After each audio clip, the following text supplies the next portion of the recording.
Donc, si vous n'avez pas d'eau pendant un mois, vous faites comment pour faire la lessive? Et là, on retrouve donc souvent des mamans avec leurs enfants dans les mêmes rivières où vous voyez des couches étables, des asticots, pots de plancton, pots de ceci qui descendent. Vous voyez une mère en train de laver les habits avec des bassines d'habits. Elle fait laver la lessive avec ses enfants dans ces eaux-là. Dans quel état allons-nous laisser le pays à nos enfants? Voilà une question que je me pose constamment depuis pas mal d'années aujourd'hui. Et aujourd'hui, je voudrais qu'on se la pose, mais en se focalisant sur l'aspect environnemental. Vous savez, moi j'ai grandi au village et quand on allait souvent au champ, on visitait les pièges généralement.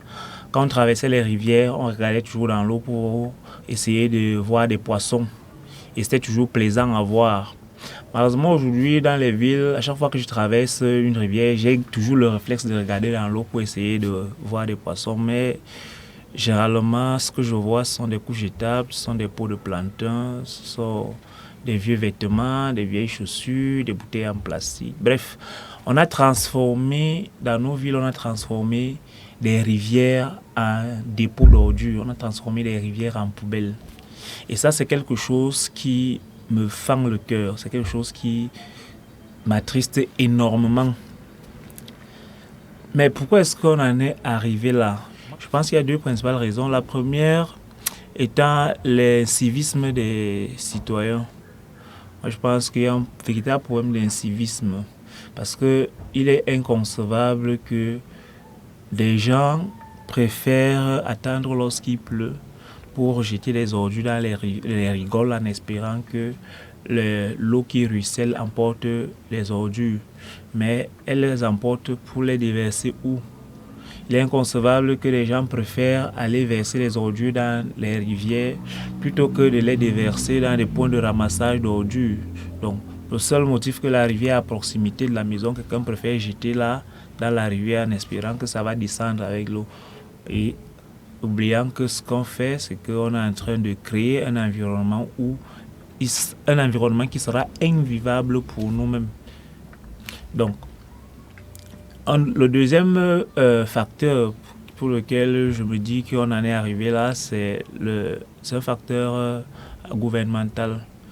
Parce que si on avait des sociétés de ramassage d'ordures qui fonctionnaient normalement, ou alors on avait dans la gouvernance un suivi rigoureux de ces activités-là, je pense qu'on n'aurait pas des carrefours où on voit des bacs à ordures pleins et des tas d'ordures à côté, ou des carrefours où on passe 1-2 semaines sans qu'il n'y ait ramassage d'ordures. Et moi je me dis qu'à ce moment, lorsque les ordures font le plein du bac à ordures, s'entassent au niveau du sol, forcément ils vont se retrouver dans les rigoles et quand il pleut, on aura des ordures qui vont descendre. Donc, même dans la conception, les plans d'urbanisation des villes, c'est peut-être si on avait pensé, lorsqu'on développe certaines villes, si on avait pensé à la manière dont les habitants des différents quartiers se débarrassent de leurs ordures et qu'on avait insisté sur l'implémentation de ces approches-là, on aurait moins de personnes qui s'engagent à aller déverser les ordures dans la rivière. Et même si on sanctionnait, parce que il faut dire que beaucoup aussi le font parce qu'il n'existe aucune sanction, les gens, vous versez là parfois, même le chef de quartier parfois il vous voit là, il passe, ça lui dit rien, c'est pas sa rivière et tout. Donc, s'il existait également des mesures de répression contre ces personnes qui polluent là, peut-être qu'on aurait également moins de pollution de ces rivières-là. Peut-être que les gens seraient plus ordonnés dans la manière de se débarrasser de leurs ordures. Donc pour moi, je pense qu'il y a d'un côté il y a l'incivisme et de l'autre côté, il y a un problème de gouvernance, une mauvaise gouvernance. Donc, maintenant, on le fait, on en est là, mais il faut souligner que ça a beaucoup de conséquences. Beaucoup de conséquences. Nous vivons dans un pays où vous pouvez faire 2 semaines sans eau. Dans certaines villes, même, les gens font 1 mois. sans eau. Donc, ou alors, certains quartiers, oui, certains quartiers, vous pouvez faire 1 mois sans eau. Maintenant, si vous n'avez pas d'eau pendant 1 mois, vous faites comment pour faire la lessive? Et là, on retrouve donc souvent des mamans avec leurs enfants dans les mêmes rivières où vous voyez des couches étables, des asticots, pots de plancton, pots de ceci qui descendent. Vous voyez une mère en train de laver les habits avec des bassines d'habits. Elle fait laver la lessive avec ses enfants dans ces eaux-là. Imaginez ce que ça peut avoir comme conséquence sur le plan sanitaire. Imaginez les maladies. Et quand on sait que nos hôpitaux sont ce qu'ils sont, imaginez seulement. Et chaque samedi, dans quasiment toutes les villes du Cameroun, si vous passez chaque samedi dans les rivières, vous allez voir des gens qui font la lessive. Vous allez voir des femmes, vous allez voir des enfants qui font la lessive. Et quand vous regardez ces eaux-là, vous allez voir que ces eaux ont été transformées en poubelles. Mais, comme il n'y a pas d'eau, on se retrouve donc à aller faire la lessive dans ces eaux-là. Donc, moi je pense que l'action de aller souvent déverser les ordures dans les rivières, c'est un couteau à double tranchant. C'est un couteau à double tranchant parce que, en préservant nos rivières, on peut réutiliser ces eaux-là pour résoudre un certain nombre de problèmes.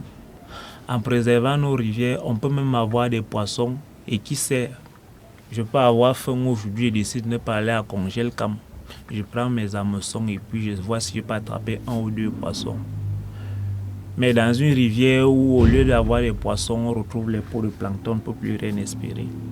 Je fais donc cette vidéo pour partager avec vous mon inquiétude sur l'état de l'environnement dans lequel nous vivons aujourd'hui et puis l'impact que la pollution continue qui est faite pourra avoir sur les générations à venir. Donc, je pense qu'il est impératif que chacun d'entre nous commence à prendre conscience et qu'on commence à mener des actions concrètes qui vont permettre qu'on ait un environnement plus sain pour les générations futures. Donc, dans cette logique-là, j'ai décidé de faire 2 projets artistiques. Donc, un court-métrage fiction intitulé Akutnam, qui est sur cette thématique-là, et puis une musique intitulée Yon Vombot, qui signifie les pleurs de l'humanité, qui également invite les uns et les autres à prendre conscience du fait que la destruction de l'environnement aujourd'hui réduit les chances de survie de l'humanité demain. Donc, je vous invite à vous abonner pour suivre l'évolution de ces 2 projets-là. Je vous invite à me laisser un petit commentaire pour que je sache également ce que vous pensez de ce sujet, à nous laisser un petit like pour nous aider à mieux être référencés dans les algorithmes. Et si vous pouvez partager à ceux qui pourraient être intéressés par la thématique. Je vous dis merci et à la prochaine vidéo.